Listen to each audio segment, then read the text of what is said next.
Salut, j'espère que vous allez bien. Je suis ravie aujourd'hui de vous retrouver pour une toute nouvelle vidéo où on est encore un petit peu dans le bilan de l'année 2023 puisqu'aujourd'hui je vais vous présenter tous les auto-édités que j'ai pu lire l'année passée. Pour resituer un petit peu, qu'est-ce qu'un livre auto-édité? C'est tout simplement un livre dont l'auteur a pu, par exemple, faire appel à des correcteurs, à des illustrateurs, etc. mais n'est pas passé par une maison d'édition pour publier son ouvrage. Donc l'a fait par un site indépendant et n'est pas passé par une maison d'édition en tout cas. Ensuite, le deuxième point que je voulais aborder avec vous, c'est pourquoi je vous fais une vidéo spéciale sur les auto-édités, pourquoi je cible vraiment ces livres. Tout simplement parce que pour moi c'est très important de les soutenir encore plus, étant donné que c'est beaucoup plus compliqué d'avoir une visibilité quand on ne fait pas partie d'une maison d'édition, et tout simplement pour la visibilité et la publicité et pour en parler autour de soi. Sachant qu'il y a quand même de super belles découvertes que j'ai pu faire cette année, dont des coups de cœur, un coup de cœur surtout. En tout cas, je vais vous présenter ça sans plus tarder. Il y a certains livres que je vais avoir à vous présenter en format papier puisque je les ai, et d'autres au format numérique, soit parce que je n'ai, au format numérique en photo, soit parce que je n'ai plus les livres en ma possession, soit parce que tout simplement on me les a envoyés en numérique et donc tout simplement je n'ai pas le livre en version papier avec moi. Et on entame tout de suite avec le premier lu en date. Je vais faire par ordre chronologique tout simplement et pas vraiment par ordre de préférence puisque c'est celui-ci, mon préféré honnêtement. Enfin, s'il y avait un classement, il ferait partie du top. Il s'agit de Bonnes Nouvelles de Demain de A. Lacroix-Lehmann. Et ici, on est tout simplement sur un recueil de plusieurs nouvelles qui abordent notre vie dans l'avenir. Que serions-nous sur Terre, sous Terre ou ailleurs? Évoluer ou au contraire, aurons-nous régressé? Et donc on aborde 8 nouvelles qui entrouvrent une fenêtre sur nos avenirs possibles à travers les yeux de personnages aussi variés qu'étranges. On aborde énormément de thématiques, on aborde des thématiques que nous on peut connaître dans notre monde actuel, dans notre société, dans des façons de vivre, mais également des façons de vivre complètement différentes d'autres ethnies, d'autres cultures. Et j'ai trouvé ça vraiment très intéressant parce qu'au-delà d'être ancré dans notre présent, on aborde la question de demain mais également de hier. Et comme c'est écrit dans le livre, est-ce que parler de demain, ce n'est pas finalement parler d'aujourd'hui? Les thèmes abordés sont bien entendu l'écologie, la transmission, l'avenir, l'émancipation, la conscience de chacun, l'humanité également. Et franchement, c'était un recueil de nouvelles que j'ai absolument adoré. Vous pouvez voir tous les petits post-it que j'ai mis. J'ai essayé de regarder mais je peux pas vous en lire étant donné que sinon, c'est pas que ça vous spoilerait, mais tout simplement, sorti du contexte comme ça ne veut pas forcément dire grand chose, mais si on lit toute la page, franchement là ça tape quand même. Donc voici le premier auto-édité que j'ai lu et qui est franchement une merveilleuse lecture que je ne peux que vous recommander.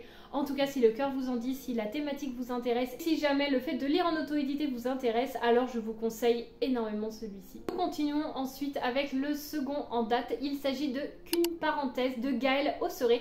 Et donc là on est sur une thématique plutôt d'une double temporalité déjà, autant sur une histoire de la guerre, pendant la guerre que l'après-guerre. C'est l'histoire d'une rencontre sur fond donc historique de guerre, sur fond d'entraide, de secrets de famille aussi, et beaucoup de secrets de famille. C'est une petite histoire d'une centaine de pages il me semble, alors je peux pas vous en dire grand chose de plus non plus, mais je sais que c'est une lecture que j'avais bien aimée dans le sens où on est dans une double temporalité, où l'on aborde le présent, où la petite fille va retrouver des gros secrets sur sa maman, où elle va se poser des questions sur sa maman ou sa grand-mère je crois, je sais plus.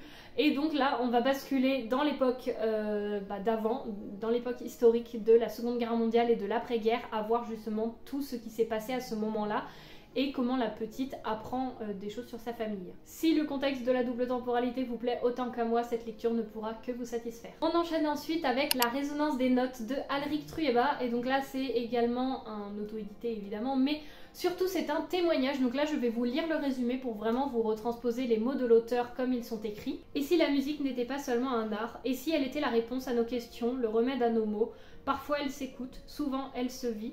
Ce livre est une invitation à découvrir un parcours personnel et intime en lien avec cette magie des mélodies. Tout au long du récit, il sera question de tenter de comprendre comment la musique peut transformer chaque individu sur le plan physique, psychique, voire spirituel, et ainsi changer une vie. Ici, on est très clairement sur un témoignage de l'auteur où en fait on a l'impression, moi j'ai adoré, on a vraiment l'impression d'évoluer avec l'auteur tout au long de notre lecture. On a vraiment l'impression d'être entouré tout le temps dans une ambiance pleine de musique, même si on lit avec sans aucun bruit autour de nous, on est vraiment baigné d'une musique. Je crois que c'est notamment le rock qui est abordé, ou le métal, je sais plus, une des deux. C'est une lecture qui fait du bien, qui nous donne un énorme coup de boost en disant mais t'as envie de faire un projet, mais donne-toi les moyens pour le faire. C'est pas parce que t'as un handicap, parce que tu as une difficulté qu'il faut tout arrêter, au contraire, serre-toi-en pour rebondir après.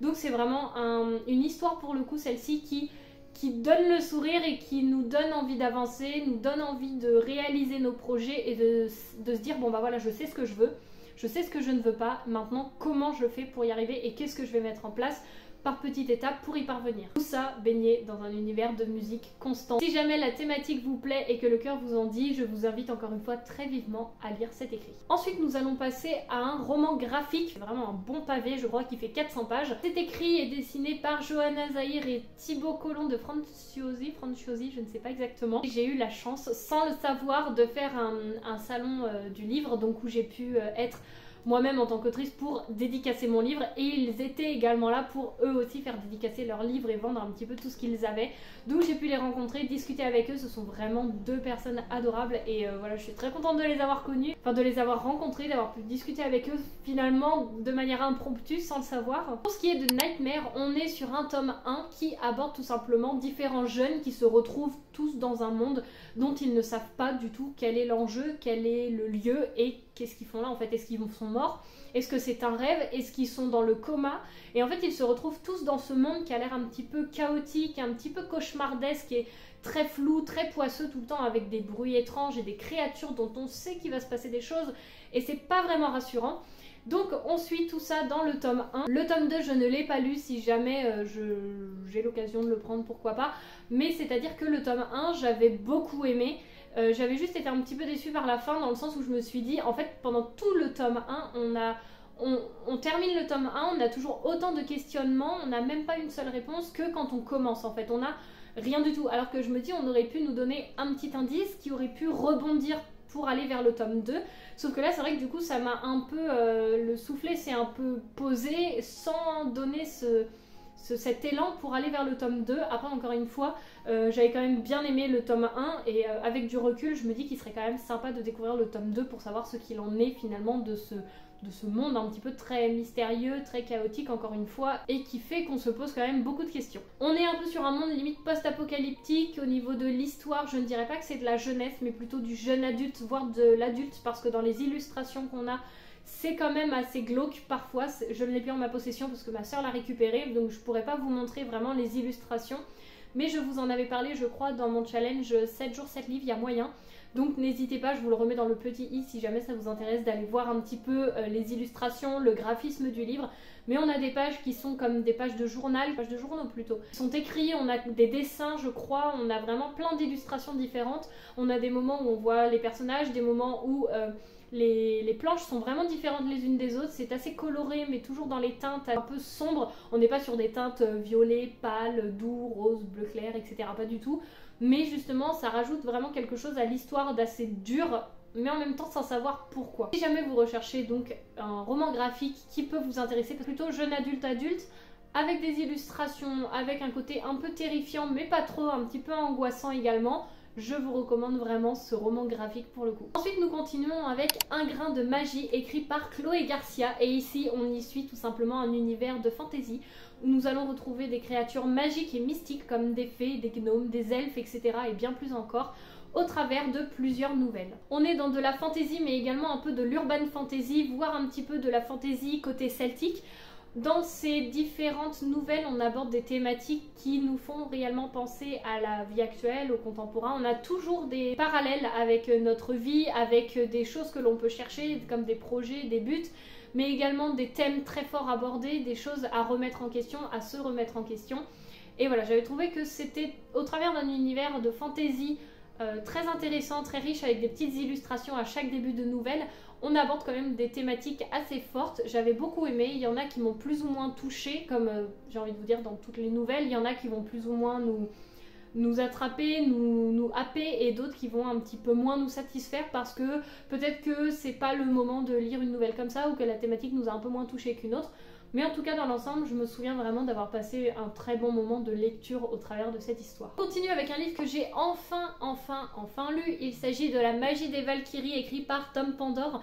C'est un livre que j'ai depuis sa sortie, que j'ai lu en bêta lecture. Thomas me l'a envoyé. C'est donc une histoire sur Skadi qui est tout simplement une jeune femme, une jeune fille dans sa famille qui a pour surnom la CAF parce que ses parents l'ont fait tout simplement pour toucher les allocations. Voilà, ça fait plaisir. On est dans un monde où il reste plus que 2 ans à vivre et dans 2 ans tout est fini. Ça va être le chaos complet, la fin de l'humanité, un bordel sans nom comme vous l'aurez deviné. Mais le jour où son grand-père meurt, qui est Ernest, un peu considéré comme le fou de la famille, où les parents ne recommandent pas du tout à Skadi d'aller le voir, mais évidemment Skadi se dit bah si, je vais y aller, et puis elle a l'habitude d'aller le voir très souvent. Le jour où Ernest décède et pousse son dernier souffle, il lui avoue qu'elle est une Sidilic. Et qu'est-ce que c'est une Sidilic? C'est un être au pouvoir très puissant, notamment dans l'ère des Vikings. Sauf que vous allez me dire oui, on n'est pas du tout dans l'ère des Vikings, là on est dans un monde contemporain. Sauf qu'elle rencontre un historien qui, peut-être, trouve un moyen de pouvoir l'envoyer dans l'ère des Vikings. Et finalement, est-ce que retourner dans le passé, ce n'est pas détruire le passé et donc, par déduction, détruire notre présent, voir le futur et mener à sa propre extinction beaucoup plus vite que prévu. Bien entendu, je vous laisse découvrir tout ceci dans ce roman et c'est encore une super lecture pour moi, comme tous les autres que j'ai pu lire de cet auteur. Et maintenant, le dernier que j'ai pu lire, c'est déjà terminé. J'en ai lu quelques-uns, pas tant que ça, mais je me dis déjà, j'en ai quand même lu 7, donc je suis plutôt contente parce que c'est déjà mieux que rien de lire des auto-édités. J'ai pu découvrir en décembre, je crois, ou en novembre, Le Plan Cérébrum de Sonitage Book. Enfin, Sonitage, mais c'est que sur son compte Instagram, c'est Sonitage Book, que j'ai reçu dans une merveilleuse box qui était absolument sublime. Je vous remettrai le lien vers mon post Instagram, pardon, si jamais vous l'avez loupé, mais franchement, j'ai reçu une magnifique box avec tout ça. Et donc là, on se situe dans l'an 2222, où tout simplement, il y a une hiérarchie qui est constituée entre les différents humains. Donc il y a 3 areas, la blanche, la rouge et la noire. Donc la blanche c'est un petit peu où il y a tous les hauts placés qui sont vraiment protégés par une forteresse et qui ont tout à leur disposition. Ensuite il y a l'area en rouge qui est un monde totalement inconnu je crois. Et l'area noire, ça doit être celle où tout le monde trime, tout le monde bosse à fond, tout le monde protège ceux qui sont dans l'area blanche. Et l'area rouge c'est tout simplement la zone dangereuse, d'inconnu, où il y a les autres.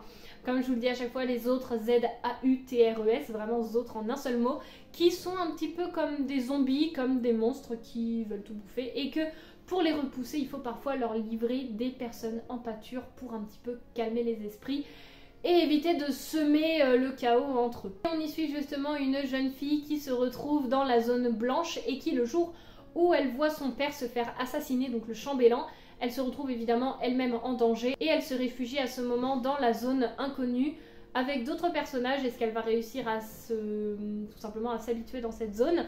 Et est-ce que la fin du monde peut-elle être aussi proche que ce que l'on croit, ou justement beaucoup plus proche que ce que l'on croit? Au niveau des thématiques, ça va être de l'anticipation, du post-apocalyptique, le fait de replacer les choses centrales là où elles doivent être, c'est-à-dire par rapport à la nature, par rapport aux ressources, par rapport au fait que savoir c'est bien, mais savoir faire c'est également très bien, voire même mieux, et que la théorie sans la pratique, enfin l'un ne va pas sans l'autre, tout simplement il n'y a pas de théorie sans pratique et il n'y a pas de pratique sans théorie, du moins à peu près, mais disons qu'il faut mettre du sens derrière chacune de nos actions, et donc c'est un monde post-apocalyptique où l'on suit des personnages assez humains finalement, parce qu'ils ont des réactions que l'on pourrait avoir, des réactions que l'on comprend totalement, et donc c'est une lecture que j'ai beaucoup aimée, où j'ai vraiment été surprise et que j'ai passé un très bon moment. C'est une histoire également avec différents points de vue, puisqu'on y suit voilà, tous les différents personnages, c'est écrit en début de chapitre, ce qui rend le récit encore plus intéressant parce qu'on se plonge vraiment dans la peau de chacun des personnages. Donc voilà, j'espère que cette vidéo vous aura plu, que certains des auto-édités vous auront vraiment convaincu ou tout du moins un petit peu intrigué pour que vous puissiez aller en découvrir d'autres ou même ceux que je vous ai présentés ou alors d'autres de ces auteurs-là. Dans tous les cas, j'espère que moi, cette année, ce sera aussi riche que l'année 2023 en auto-édité. J'en ai déjà 2 à lire, j'en ai un autre qui va bientôt sortir. J'en ai déjà 4 pour le moment de prévu, donc c'est déjà pas mal. En tout cas, j'espère que vous aurez passé un bon moment, que cette vidéo vous aura plu, et moi je vous dis à la semaine prochaine pour la nouvelle vidéo. Et d'ici là, je vous souhaite de très belles lectures. Salut!